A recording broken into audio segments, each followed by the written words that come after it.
So there's fees, but that's not the only problem in regards to active management.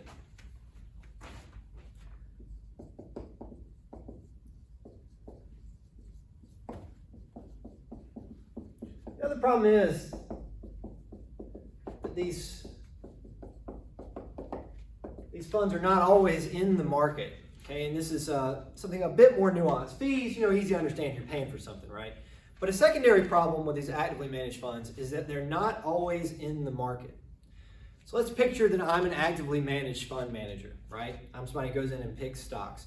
And I decide I don't think Nike's going to do very well. So I sell the Nike stock.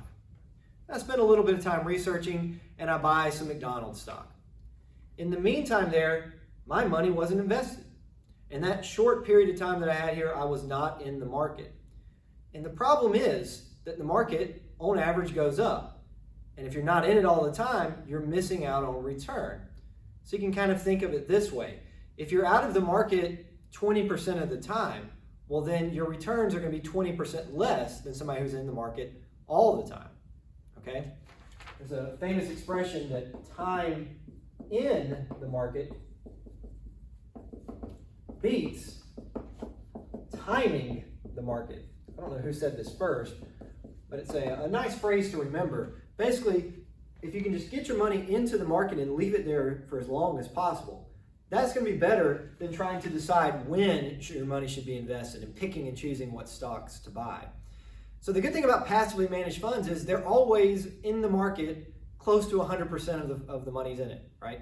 So if you put $1,000 into a passively managed fund, essentially that $1,000 will be in the market until you take it out, because no one's picking and choosing what stocks to buy, so they're never doing any sells, right? They're just holding all their assets. So that's good. That means they're going to get higher returns. The third problem, actively managed funds cannot fully diversify.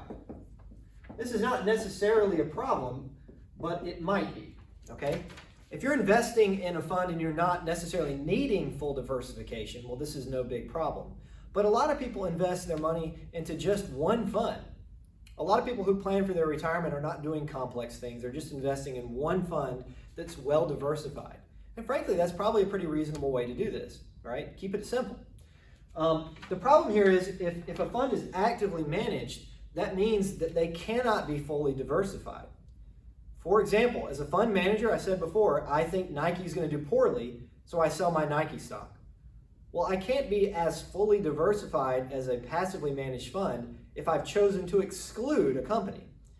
So these actively managed funds are more risk. They're taking on more risk. To put it another way, a lot of passively managed funds track the entire market, right? We talk about these total stock market funds. A total stock market fund has to be passively managed because a total stock market fund just tracks the entire market.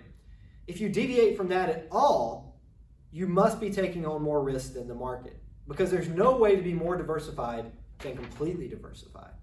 So these funds are going to be more risky on average. And then a fourth problem here, which is a bit more complicated, I'd like to call the idea of scale. Right? Scale, what I'm referring to here is the size of the fund. Let's imagine for a second that I am somebody who has the special ability to pick stocks. It's possible that that could be the case. Maybe I really do know more than other people.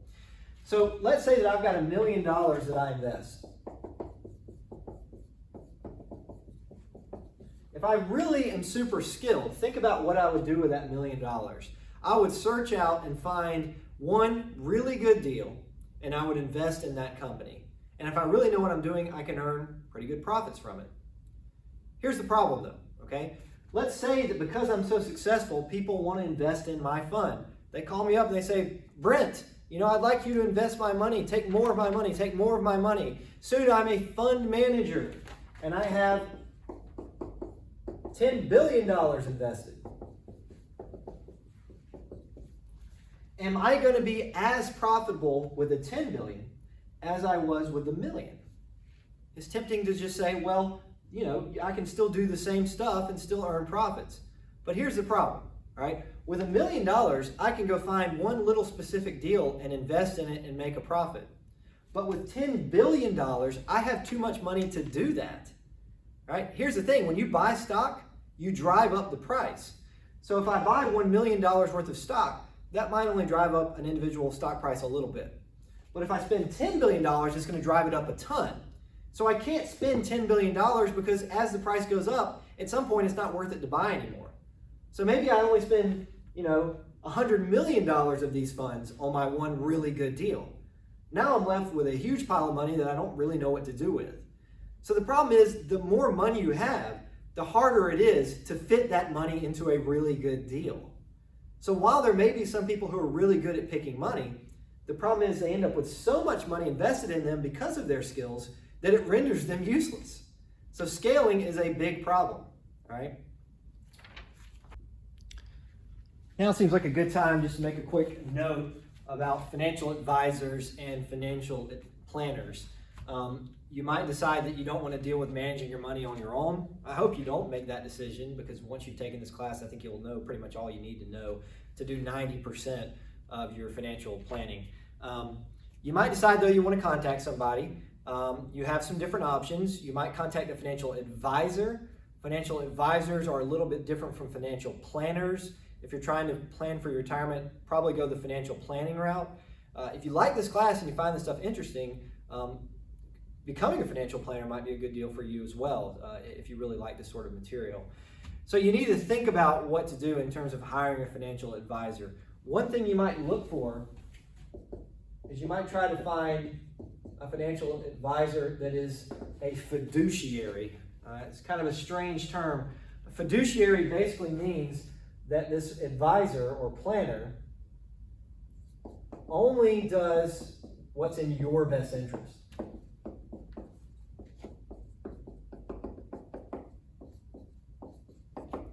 All right, so what that means is they're not necessarily trying to maximize their profits, allegedly. They're trying to do what's best for their clients, okay?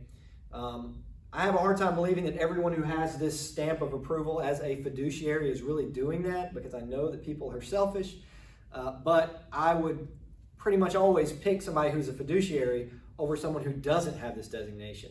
Because if they don't have this designation, they're basically telling you, I'm not going to do what's in your best interest all the time. You might also look for somebody who is fee only. Right? Fee only just means that you're going to pay an agreed upon fee. And their profits that they earn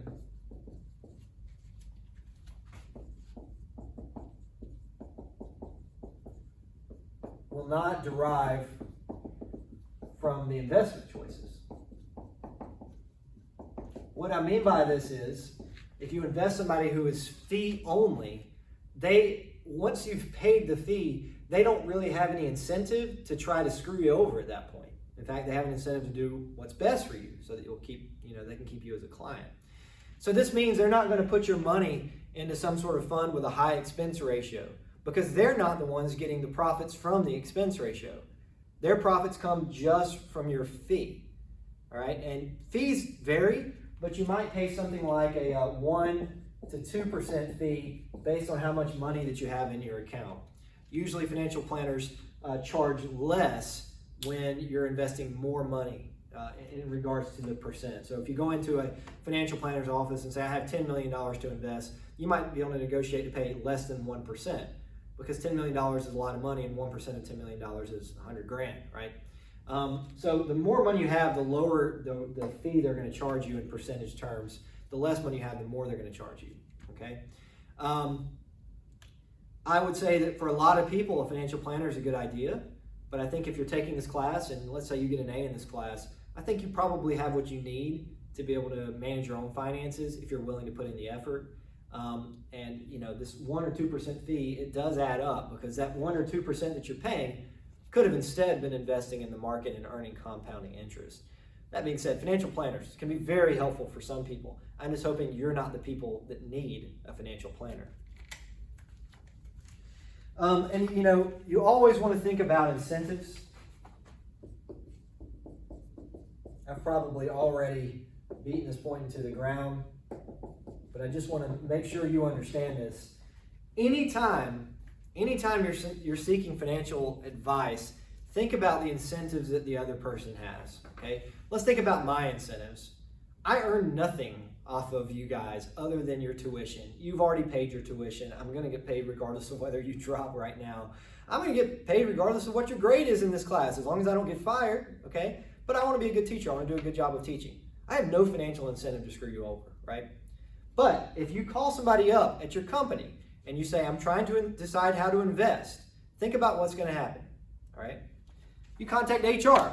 You say, I don't know how to invest my money. They connect you to one of these big companies. They connect you to, they connect you to Valak, for example. Valak is a company that connects with employees and employers to set up these investment options. You may be dealing with Valak in the future.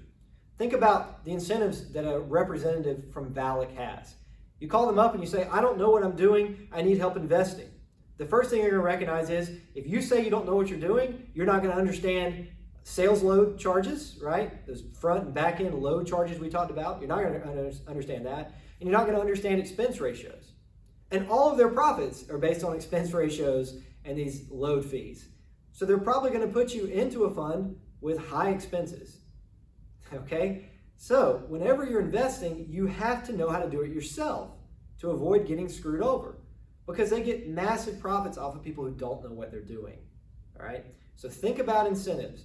Take advice from people that you trust, who don't have a financial incentive to screw you over, and be very wary of people who are giving you advice who are connected to the fund you choose. If they make money off the fund you choose, I wouldn't trust them.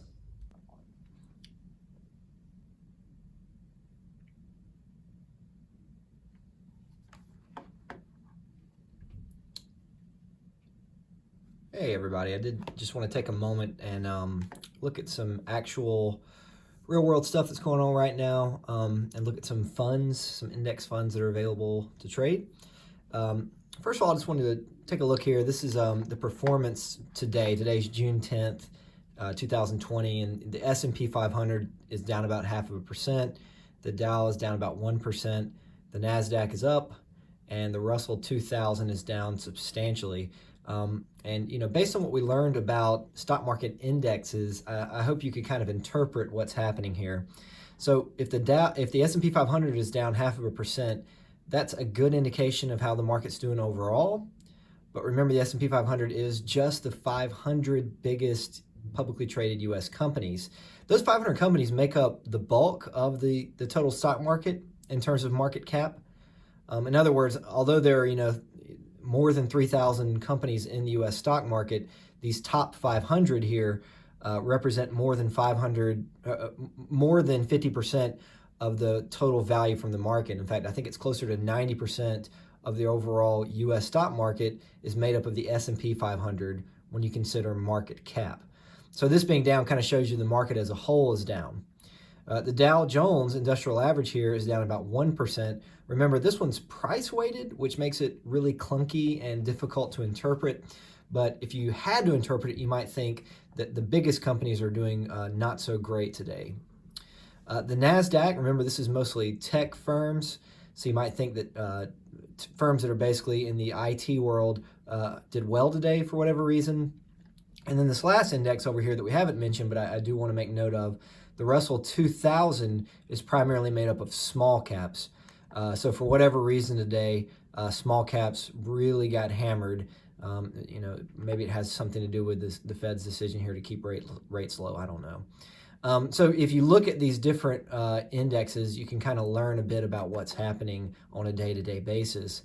But frankly, you might not so much care of what's happening on a day-to-day basis, because as we've learned, if you're investing in the stock market, you probably should think long-term. All right, so now I'm going to show you some, I believe these are called prospectuses of different index funds that are available. And so we'll start with this one here. This is some funds. This is an example of a fund that's available to me in an HSA, a health savings account. We'll talk more about HSAs in the future, but an HSA is something you're probably going to have. It's a place to keep money, to save, to avoid taxes, and it's usually connected to your insurance account. So in my HSA, I've got the option here to invest in a Columbia Large Cap Index Fund. And if I read here at the top, it says this fund seeks total return before fees and expenses that correspond to the total return of the S&P 500 index. So in other words, this is an S&P 500 index fund. Effectively, it just tracks the S&P 500 to the best of its ability. So taking a glance at this, do you think this is a good thing to invest in? Well, index funds are usually a good idea, but what we might do is glance at the expense ratio. And you see this here, fee summary. The net expense ratio is 0.45%, all right? 0.45%. So that means out of every $100 you invest, you will lose about 45 cents per year. That might not sound like such a bad deal, but you would want to look and see what other options are available. So within the same HSA, we're given this fund. This is the Vanguard 500 Index Fund. It's actually a really popular S&P 500 index fund. This one also tracks the S&P 500. And in fact, if you look at the largest holdings here, you can see they're virtually the same. The only differences between them have to do with just sort of administrative situations that happen. Somebody has to go in and actually make these purchases. And sometimes, they'll be a little quicker or a little slower to make those changes. So essentially, they're tracking the exact same thing. But notice that the Vanguard 500 Index Fund only has a 0.04% expense ratio. So they're virtually the exact same thing, but their expense ratios are way different. Both of these expense ratios aren't huge, but think of it this way, 0.45% is 11 times more than 0.04%. So if you invest in this fund, you're effectively paying 11 times more for the exact same fund. It's kind of crazy to think about it, right? I mean, when would you choose to pay 11 times more for something? If I said you can get a beer at this restaurant for $3 and at the other restaurant it's $33, you would think that's absolutely ridiculous. But here they are. Within the same HSA where I'm given about 30 or 40 different investment options, I have two funds that do exactly the same thing, but one is 11 times more expensive. And you can kind of see that borne out here. The benchmark that's listed down here is the S&P 500. And the fund is the S&P 500 index fund that's in question here. And you can see there's a tiny difference between these from period to period. And that difference is largely just the index fund with a little bit of rounding error from year to year. So you can see, for example, over 10 years, the fund has performed just slightly worse than the benchmark. This index fund has performed just slightly worse than the S&P 500 overall, and that's just because of the expense ratio. Again, it's 0.02% difference just because of math error and such. 0.04% is what we would normally expect to see. If we compare that to the Columbia Large Cap Index Fund, which has a 0.45% expense ratio, that explains that difference right there, right? So that 0.47% is essentially the expense ratio. That's what explains that difference. So you're basically paying more to get the same product. It's just a bad plan. Might not seem like that much money, but here's what this would look like over a 30-year period with $6,000 invested. Investing in just one or the other of these funds is going to be about $11,000 difference over a 30-year period.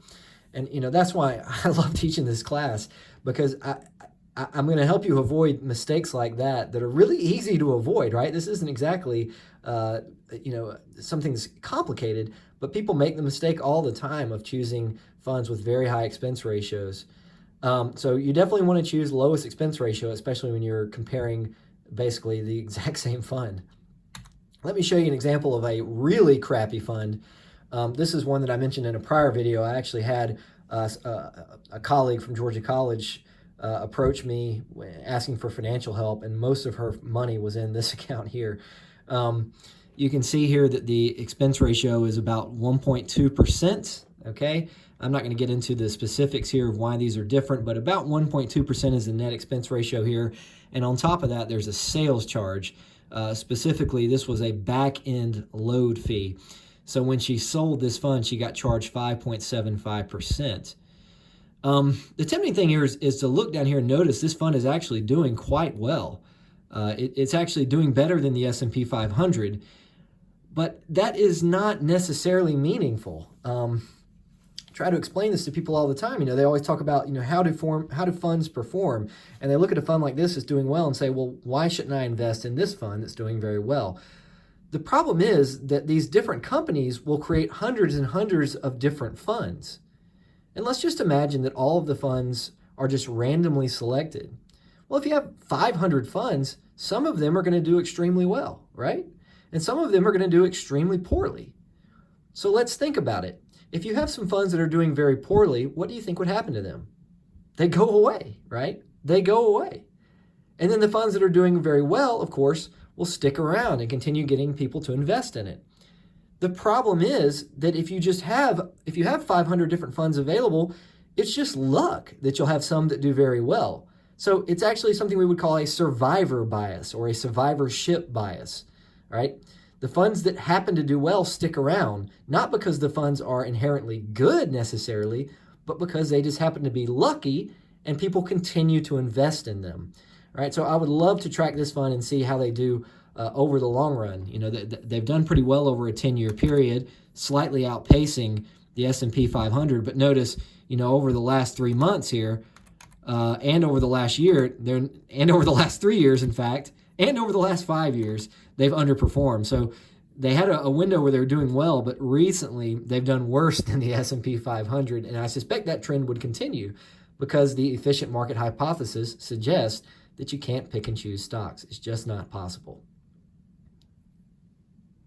I did want to just make a couple more notes while I've got you here. Some of the questions from the quiz are in regards to taxes. One thing you should know is if you're investing in a stock fund, they're going to be taxed in the same manner that individual stocks would be taxed. So if you're asked a question about, you know, capital gains or whatever, index funds are going to be taxed in the same way as stocks. Index funds also provide dividends. Those dividends are taxed just like individual stock dividends would be taxed. So if you see a question like that, you already know what to do.